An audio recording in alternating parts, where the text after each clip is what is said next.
Kung nakakapag-ipon ka ng 27,000 per year, sa loob ng 20 years, ang projected fund mo nasa 540,000 kung nakalagay ang pera mo sa unan or sa savings account. Pero kapag nag invest ka, mas mabilis mong mai-hit yung target fund mo. Halimbawa sa Kaiser na investment program na 7 years mo lang babayaran, 27,000 per year, and ang projection nito after 20 years nasa 524,000. And maraming kumukuha ng Kaiser kasi 3-in-1 na ito.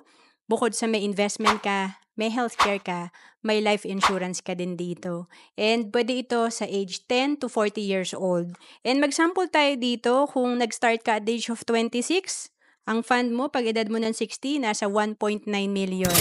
And kapag nag-start ka naman at the age of 25, 2.1 million ang projected fund mo.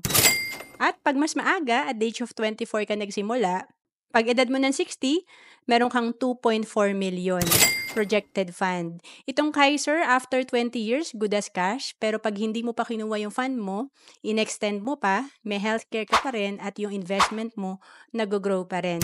To know more about Kaiser, message mo lang ako sa FB, Rohan Celis Capistrano.